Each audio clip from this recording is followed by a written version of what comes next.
Okay, guys, if you watch this channel, there's one thing you know for sure, which is that we are fierce libertarians. How do you say it? It's a meritocracy, which a great example of that is this guy, Jeff Epstein. He was a great artist and mathematician, and he got a lot of money. You're hurting the kids.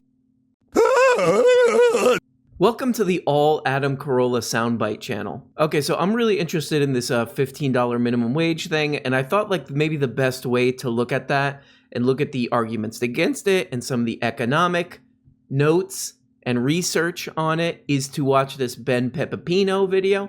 Benny Papatino. I don't know what he calls himself. It's something like that.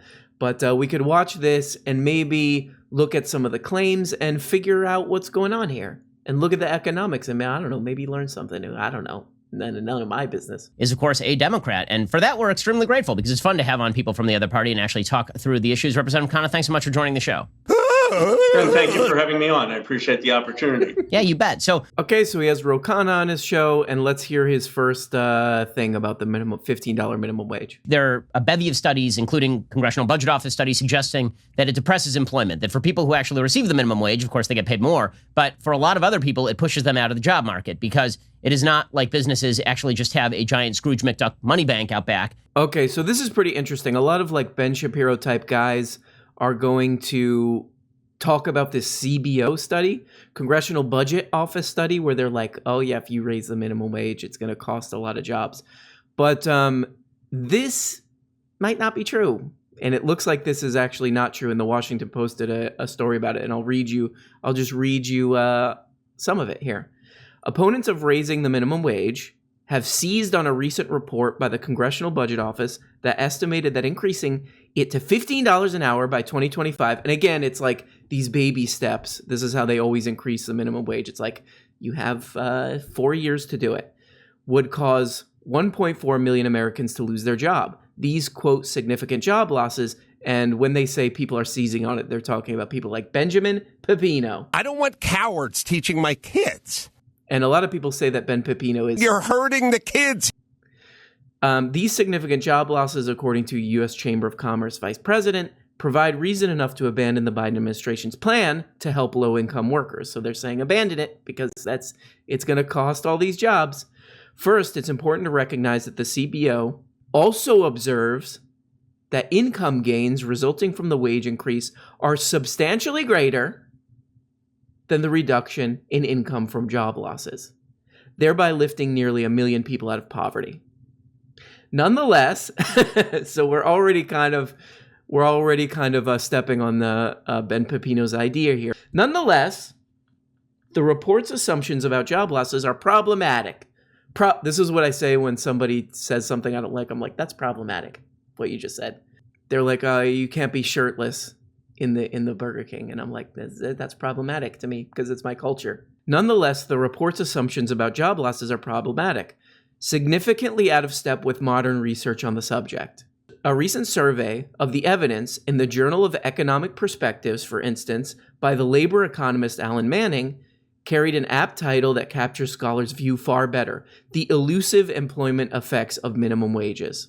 Obviously, there is some point at which a high minimum wage would reduce employment, Manning explained, but the past few decades of research suggest the, quote, the currently observed range of minimum wages apparently does not include the turning point.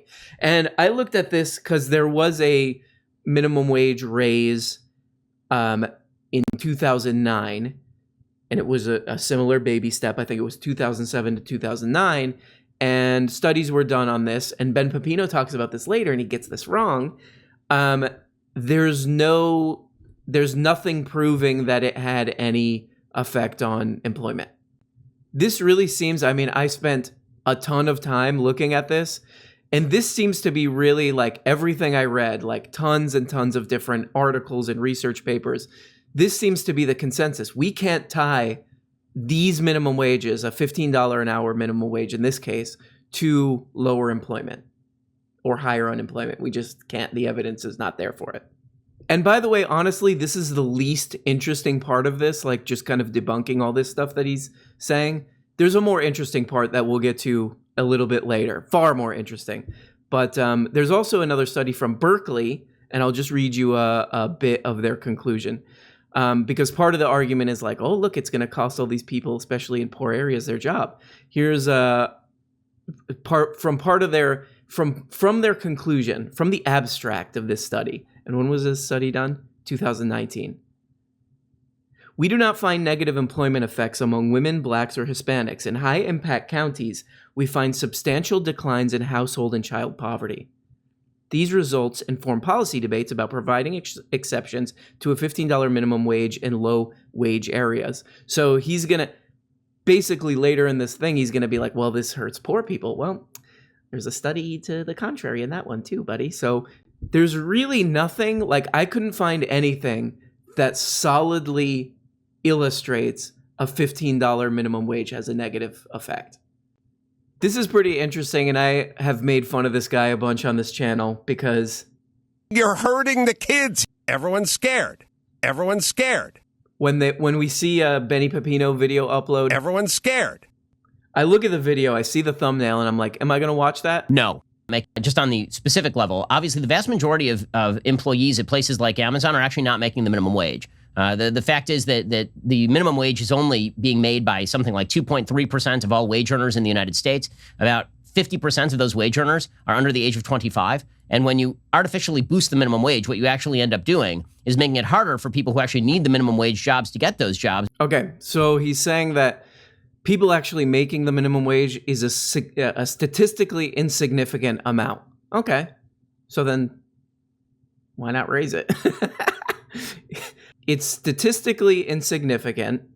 In the United States, about 50% of those wage earners are under the age of 25. And when you artificially boost the minimum wage, what you actually end up doing is making it harder for people who actually need the minimum wage jobs to get those jobs because you have artificially created a base in the labor market from which employers are going to draw. So in other So it's statistically insignificant, but also it's bad. So that's just a kind of a silly one. You might want to, just get the talking points straight before you start this. The second thing about that is that he said about half, just think about this for a second. He's like, and this is true, he said half of the people making the minimum wage right now are 25 or under. That means half of the people making $7.25 an hour are over 25 years old, are like full-on adults who should be living on their own. Half. And just to put that in perspective, $7.25 an hour is around $1,100 a month you're taking home, which is not enough money pretty much anywhere. Even he'll talk about Mississippi later, it's just not enough money. Okay, so here's another one. Here we go. And you see this historically with the minimum wage. When the federal minimum wage was increased, then people who went to high school had a much higher employment rate before, and then the minimum wage was increased, and then the unemployment rate among high school educated rose dramatically. It is not racially equal. Okay, so I checked this too, and No. Let me show you this. Economic Policy Institute. Employment fell because of the Great Recession, not minimum wage. Study claiming the minimum wage harmed low-wage workers fails conventional tests. So the last minimum wage increase was in 2009. Beginning in 2007, there were two major developments in the U.S. economy. The federal minimum wage rose in steps from $5.15. Oh my God. So there was a study that he's probably drawing from.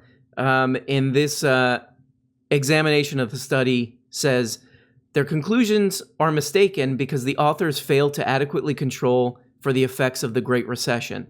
A number of robustness tests make this clear. I'll put a link to this too, but again, he's really trying really hard to tie minimum wage increases to all this unemployment. All this unemployment is going to happen, but it's just not there. Like it just ain't there. Let me get to the conclusion of this study, and I'll put a link to this too. The analysis in this report supports the hypothesis that the federal minimum wage increased from $5.15 in 2007 to $7.25 in 2009 did little to affect employment levels.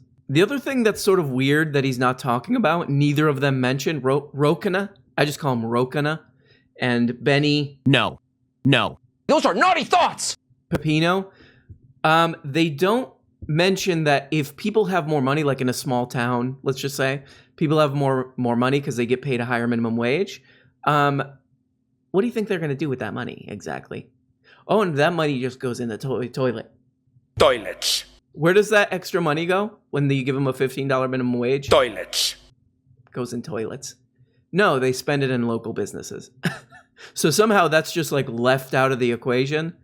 And that's actually kind of telling because No. What it kind of reveals is, what would happen in general is just like money from a business would just be spread slightly more evenly to people.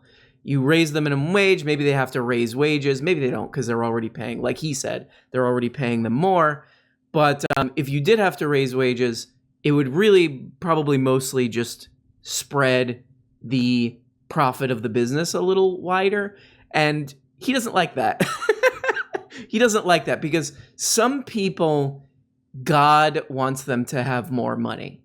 And God ordained them, for example, like Benny Pepino. People who do like a goofy right-wing talk show on YouTube are ordained by God to have more money. And those people are more just and they're more noble. And those noblemen deserve to be, some would say, the lords of the manor.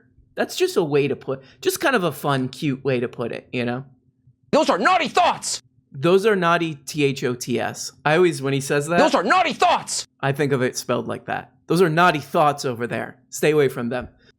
He's such a let me memorize the talking points, boop, boop, boop, boop, goofball, that he doesn't realize he's trapping himself really bad here.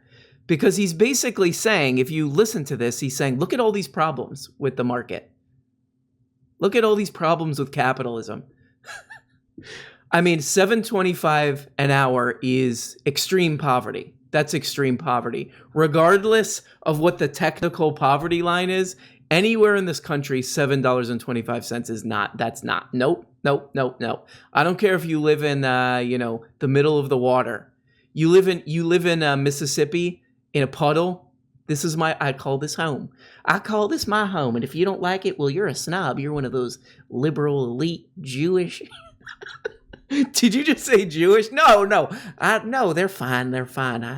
I'm a huge fan of Eugene Merman on the Bob's Burgers show, and I watch Sam Cedar. That's where I get my news. So I don't know what you said. You're canceled. I'm not canceled. That's not enough money. That's just not enough money. And what Benny Pepino is saying is look, this system just doesn't work to provide enough for people to live an adequate life. It just doesn't. We can't. Look, all the jobs will disappear. Okay, this part's pretty funny because this part, I'll be honest, I'm just going to make fun of Benny Pepino because it's extremely goofy. But this guy, Rokana, is going to ask him, hey, do you think there should be any labor protections? Here we go. Long-term investments. But the second case is, let me ask you, are there any times you believe that the government should interfere? For example, overtime laws. We're required to pay time and a half. Would you support that? There are a lot of times that the state has made regulations to say that this helps the bargaining power and makes for a better labor market. Yeah, and I'm very much against virtually all of that. I'm extremely libertarian when it comes to... Because I've never had a real job. Because I sit in a studio paid for by oil billionaires. Literally, that's the only way you could... It's like somebody playing Civilization or something. It's like you have no experience in the situation. So you're like, yeah, this is all just a game. We got to start a movement. No. To have Benny Pepino work a real job. I give him a week and I guarantee he'll become like a straight up, he'll become like a full on labor organizer. Like he'll be super pro-union and all this stuff. Just a week of work, like doing service work at a restaurant or something. He'll have a complete meltdown. He'll cry probably 10 or 15 times. And then he'll be like, okay, I get it now. Also, I think Ro Khanna starts to kind of mess with him, which is fine. Look, to be honest, I don't really care about Ro Khanna. I don't like whatever. Ro Khanna, okay. But I like that he kind of messes with Benny Pepino on this one a little bit. And Romney has said the floor should be $10. I think Holly is saying it should be $15, but for billion corporations, where would you set the floor? I mean, unfortunately, there is a floor, and the floor is zero, and it's going to be felt by 1.4. Where would you set the floor? Unfortunately, there is a floor, and the floor is zero, and it's going to be felt by 1.4 million people who won't have a job come 2020. No. So let me explain something to you. No. So going back to the article that we read, the 1.4 million, and he's doing exactly what they predicted. Opponents of raising the minimum wage have seized on a recent report by the Congressional Budget Office that they show not only will the lifting people out of poverty gains be more than the what they're saying are the costs and jobs, but those costs and jobs are not even accurate. So there you go, Benny Pip. There you go, Benny Tino. That's right. Thank you. 25 if we raise this to $15 minimum wage. I guess my question is for you. Would you support? Okay, and I like this. I think Ro Khanna knows that that's BS, and Ro Khanna's just like, I'm just going to kind of mess with Ben on this one. If we raise this to $15 minimum wage.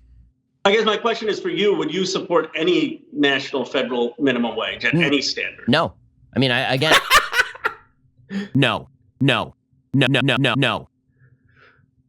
What's funny about this is the proud red state of Florida. We go out into the Everglades and we shoot pictures of communism. We write communism on a paper and we shoot it because we're a red state. How about a $15 minimum wage? Yes, we want that because we voted for it and it's happening. A majority of people in the dark red state of Florida voted for a $15 minimum wage. And in fact, $15 minimum wage is a majority position in the country. Something like 54% of people or something like that want it. So there you go. So, I mean, but also like a zero. Like, I think when you kind of get into fantasy land like Benny Pepino, you start to imagine yourself, and a lot of these guys have that. You know who has this is... You're hurting the kids. You start to think that you're like a Mad Max tough guy when you interact with the world zero. When your only interaction with the world is like picking up your laundry and getting an Uber delivery. You start to think that you're like, oh yeah, I could survive in the Mad Max world.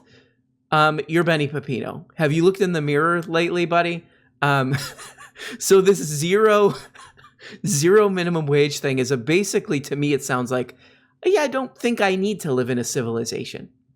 I don't think I need to live in a place where there's any sort of laws on how people treat each other, because that's basically what it is. I was making $20 an hour just a couple of years ago, living with roommates, and that I was like, this is... Yeah, I could not have a family I could not have roommates like this. And, I was living in an affordable part of town in a relatively affordable city and And, no. So I just think it's funny because this is kind of, he is basically saying like, no, we should just have an ANCAP society, which if that actually happened, he would be the first to be killed, like immediately and eaten. So fantasy land. He's living in a fantasy land. So what we have here is a problem, which is interesting. Like he, in his little debunkings, his little debate club, blah, blah, blah, blah, blah, he accidentally is like kind of proving, yeah, this system is kind of needs some work. We need to figure out some solutions. And a lot of people put in the comments for me, they're like, hey, you're always dunking on people. You're always doing this on people. Toilets. That's not the original one. You're always doing this on people. But what do you believe in, sir? What do you believe in, sir? And to me, we look at these problems like people not making enough money and concentrated wealth and and people not having enough time and all this. And I just say there are lots of solutions. I mean, you know, you have people come pitching all kinds of creative solutions. You got Ricky Wolf talking about worker co-ops. You have people, you have Vienna with the affordable housing stuff. Every other country in the world with healthcare. All this is already out there. Like, do I even need to say this stuff? I mean, literally, I'm just here making on dum-dums. That's what this channel is about. Because we already know this stuff. It's just that there are these kind of like goofballs who represent, I would call them a small portion of kooky billionaires, lunatic billionaires, who they're basically like, I would call them like religio-capitalist or something. They're really just weirdos. That's what they are. So there you go.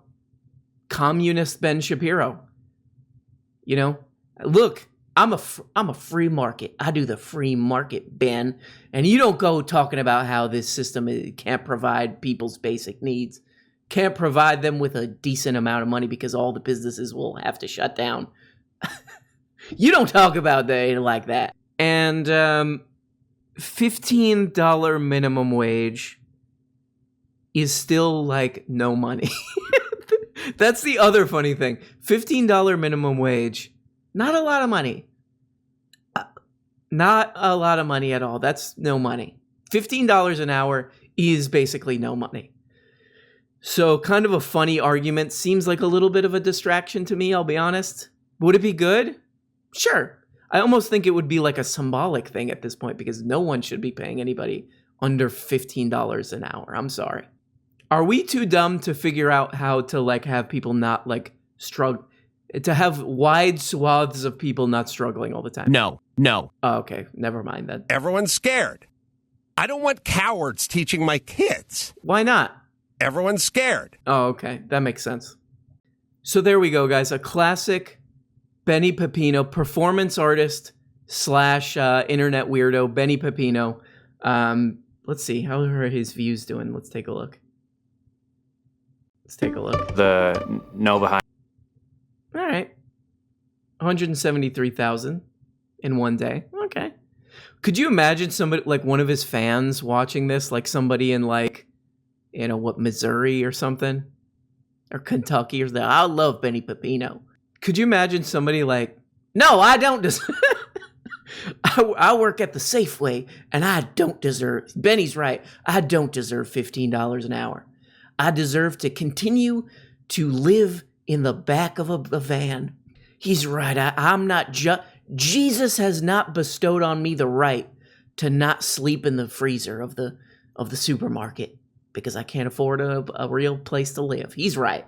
Good point by Benny. The muscular class. Well, guys, just something. So, guys, just a quick programming.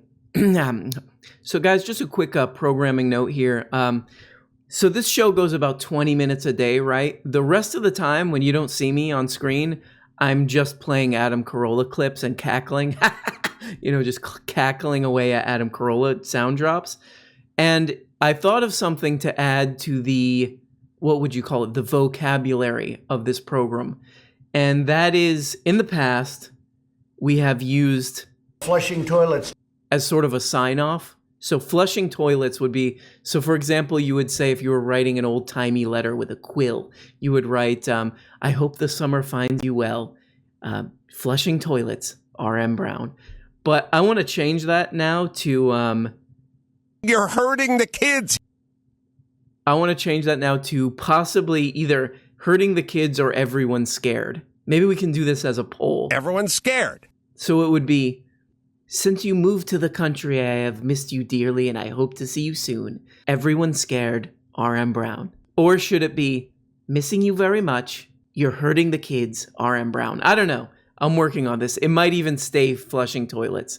So if you have an opinion, or maybe you just don't know what I'm talking about because I have slowly lost my mind, put it in the comments and please give me a break. Bye-bye, bye-bye, bye-bye. And never forget that You're hurting the kids. Hey everybody, and thanks so much for watching this video.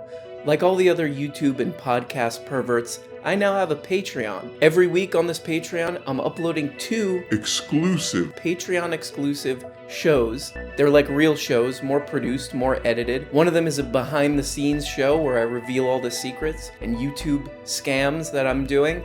And the other one, I just reveal my innermost dark, cringe secrets. and at the top level, You can even become a producer of the show and get your name handwritten, hand art, hand drawn at the end of every episode. So if that's something that you are interested in, check it out. on Patreon. I'll put a link in the, what is the thing called? In the description, I guess. So thank you so much, even if you don't. Thanks for watching this video. I know it's hard to get through these things, but I appreciate you. This show would be absolute garbage without the producers: Kyle, High Level, Ideas. Hopper, Albert Ellers Ood, Abby, I don't want cowards teaching my kid green, Tristan, Dominic Guzman, Jane Spade, Jessica, a lot of problems stepping off, King Friday, Laura Campbell, Rajawa, Nefatsu, Gustav Van Betten, Camilla, Young Slampy, Brian Hernandez, CS. Hey, is that CS? I don't know. Oh wait, yeah, it is CS. Okay, great. Dogs and kisses. Blistered thumb. Bree Gutierrez. Pixels green. Green. Old man Shia. And our favorite name so far, Hard Farter. I hope you're okay, Hard Farter. That sounds The muscular class. like a problem, to be honest. And a very special thanks to Mr. Quarth, Micah G, Mike Mort Calypso, Roberto Vera. Who's that? What? Oh, it's Carl Hochmuth, or Hochmuth. I don't know, Carl, tell me how to say it. Love you! Terza. And don't cancel me for, I'm just reading a name, okay? Tardmaster.